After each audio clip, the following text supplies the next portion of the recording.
Hey everybody, I'm Chef Tom with allthingsbbq.com, and this is the Foil Boat Brisket. But today we're smoking up whole briskets using the foil boat method. This is a very popular method right now. It's something that we've kind of dipped our toes into in the past. Today we're gonna do it a little bit different. Now there's a couple ways to do this. If you've seen our beef tallow injected brisket video, you saw us wrap that brisket in paper and then do the foil boat around the bottom. Today we're leaving the paper out. It's gonna be totally exposed on the top. You boat the foil around the bottom so it contains the juices, kind of braises the bottom of the brisket while the top gets nice and barky. So we're gonna get started with the trim. We're working with a nice big Creekstone Farms prime brisket today. The goal here is to get the fat off of the point meat up here. Where the flat meat is down here, we'll leave a little bit, 1/4 to 1/2 inch of fat over that for the slices. Otherwise, we're just gonna kind of clean things up, get rid of some of these areas of large, hard fat, and get it ready for injection. So I'm gonna take this edge off here first. This will kind of give you a good picture profile, I guess you would say. And you get rid of that gray meat from the edge. This will help with determining just how much fat you want to leave over the flat here. And then all of this fat that you're going to trim off of here, that's great for saving to put into your sausage grind, your burgers, or to render your own tallow. So on the opposite side here, we're just going to start up top, on top of the point. We're going to start taking this fat off and cleaning up this entire surface.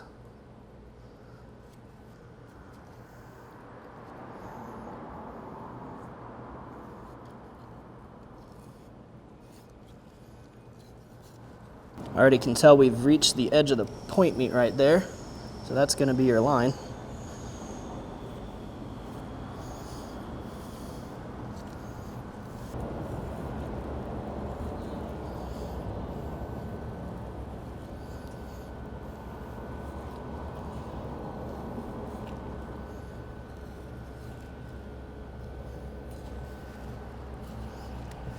So now we've got that fat cleaned up pretty well on top of the point meat here. You can see down here is where we transition to that flat, which is much more lean. And that's why we're gonna leave some fat cap on, but we certainly don't need 3/4 of an inch, so we're gonna start to trim that down.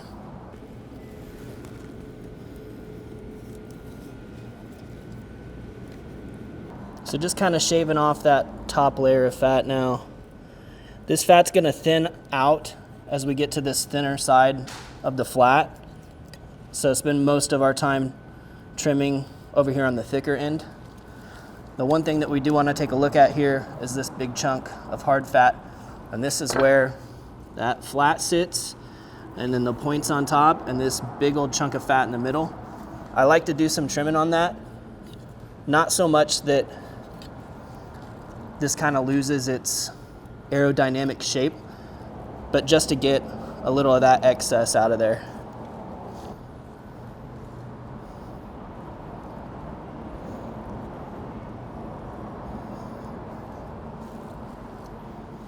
So I like that. This really thin end, it's already squared off just a little bit. I usually take that edge off anyway because there's not much going on down there. Really thin sliver of meat. Just shape that up a little bit. So now we've got a pretty good fat cap going over the flat. Just trimming up any loose ends here. You can stop anytime you like. But for the most part, this is looking just how I want it. Let's flip it over. Now this patchy fat on the bottom of the flat, I don't mess with it too much. If I see something I don't like, I'll take it off. But for the most part, that stuff's gonna be fine. What I do want to mess with is this giant chunk of fat right here. This is all fat underneath here, so I'm going to try and shape this just a little bit to get rid of some of that. And the key here is just, if you start to hit pink, back off a little bit. See the edge of the point sitting right there? We don't want to go too deep on that.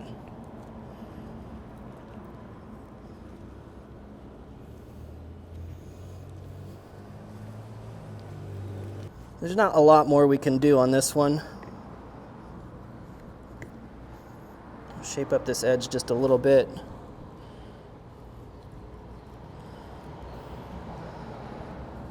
But for the most part, that's just fine. You're gonna have that big hard fat in between the point and the flat. We've got the wedge of fat here in between the two muscles as well that I don't really want to mess with much because I don't want this to be sticking out too much on its own.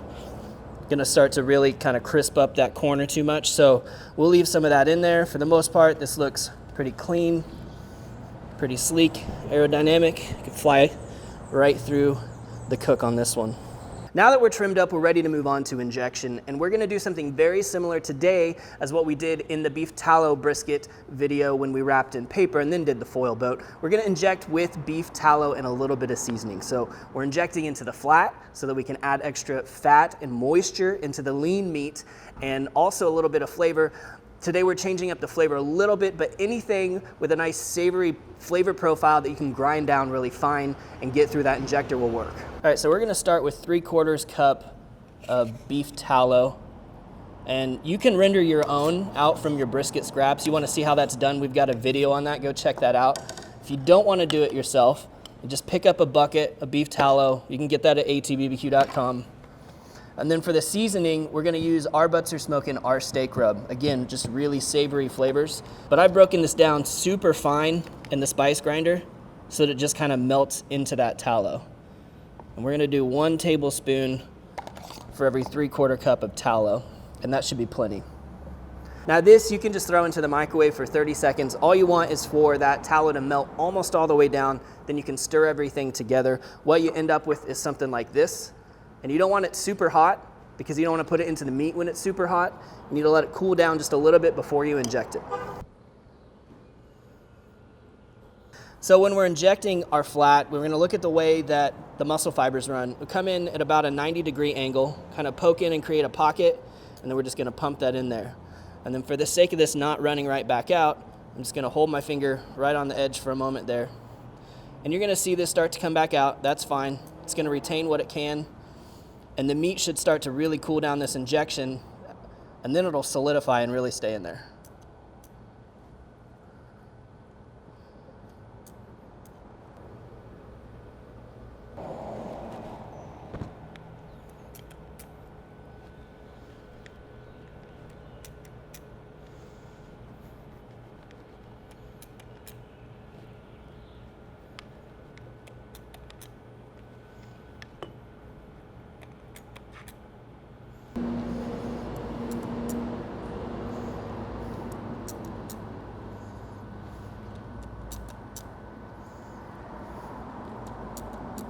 You can just watch it run along those fibers and start to fill out the entire muscle. Now what's left on the surface, you can see it's already solidifying, creates a little binder for us to attach our rub. All right, so we're gonna go ahead and get this seasoned up. We're using the Cattleman's Grill Trail Dust again today. This has kind of become a go-to brisket rub around here, even though it's an all-purpose seasoning. But the way we designed it was to kind of have that Texas brisket base, salt and pepper, a little garlic, onion, but it's much chunkier, which creates a really great bark. And we've also added a few interesting items like some thyme and some mustard seeds, and you'll see those in there as well.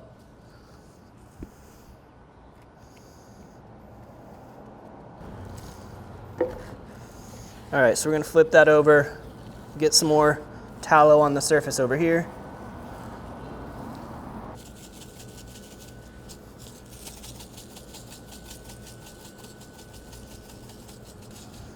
Hit the edges, we'll let this set up just a little bit, and then we'll take it over to the smoker.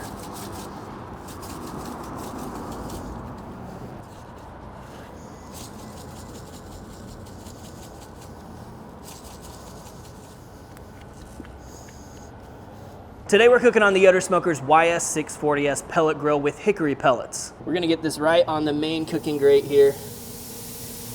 And as you can see, we're putting the flat up for now. We've just pumped all of that tallow into this flat. So for now, I just want it to hold right there. On the other side, we have a fat cap that's gonna provide a thermal barrier. And this point meat that takes a little bit more cooking to get done is a little bit closer to the fire, so it's gonna take a little bit more of the heat for now. We've got a couple more briskets I started last night in another pit and we'll get back to those next. We've got our briskets right in that 160 to 170 range on internal temperature, and that's kind of the sweet spot for where we want to do our foil boat. Now, how long it takes to get to that spot totally depends on the temperature that you're cooking at and the size of your brisket. For us, I started these briskets last night at about midnight. It's been a full 12 hours cooking 200 degrees or so. And that was just so that we could get them on early. If you want to do this quicker, 250 degrees for about 7 hours. That's probably a good estimate. That's what I've experienced in the past. Either way, 160 to 170, time to foil boat. So you can see we've already got great color on our brisket here. There's that flat on top right now. The point underneath with that fat cap. So we're actually gonna flip this for the boat and let it finish with the point on top.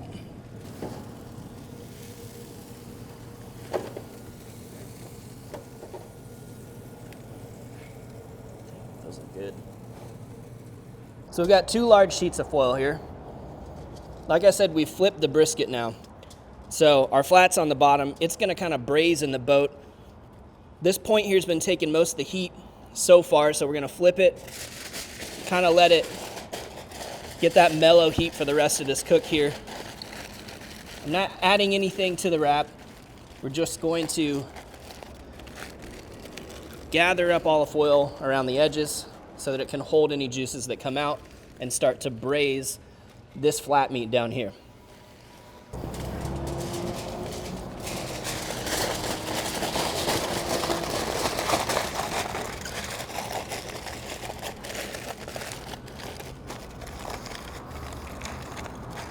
All right, so back onto the pit.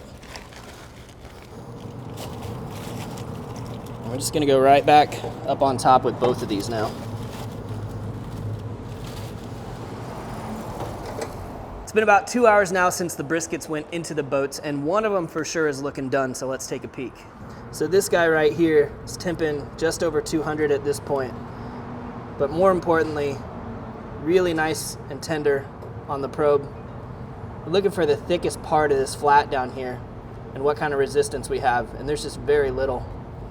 Now same thing down here in the point, even in that thickest part of the point, just a touch of resistance. And then if we look at temps, 203, it's a good spot to be. So let's pull that off. I'm gonna carefully move this because we've got juices collected in the bottom of the foil. What we want to do now is just let this rest. We're going to put it in our hot box Cambro, but you could just throw it into a cooler just like this and give it a good hour or so to rest. Brisket's all rested, time to slice it up and get a taste. The strands are running this way, the muscle fibers, so we're going to cut across those.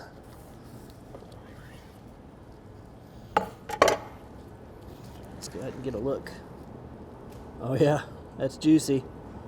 Great smoke ring around the bottom.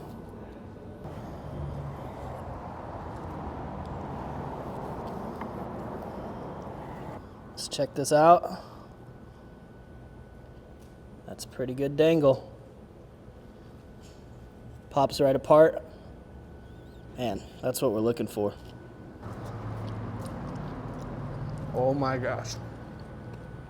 Oh. Wow. It is so good. It's just packed full of flavor. It's not overly salty. It's beefy. I mean, big beefy. That fat cap on top is great, but working that tallow into the flat, so juicy. Man. Let's check out that fatty end. Well, this bark is so barky, you almost can't get your knife through it.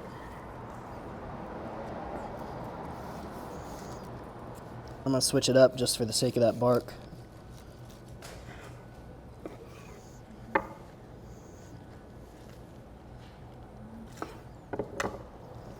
So underneath there, that's the flat, and then right here,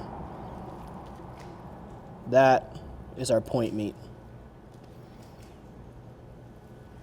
I'm just gonna go ahead and take this thing off of here so we can just slice right into that point. These are pretty easy to separate once that fat's all rendered. Let's put that over there.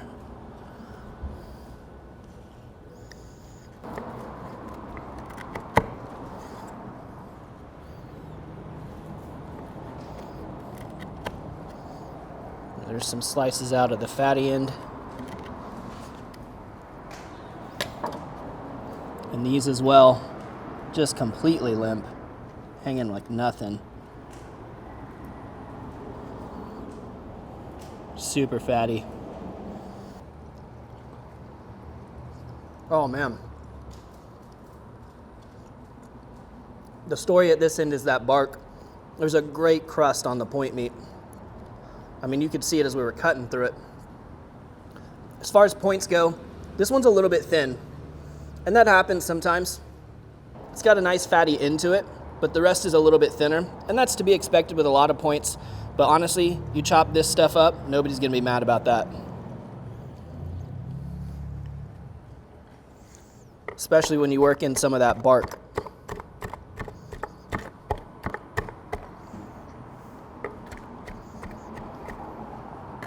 Some of that bark with the shredded meat on it.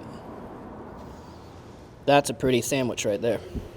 It's not surprising that this method has become so popular lately, or it's really gaining popularity.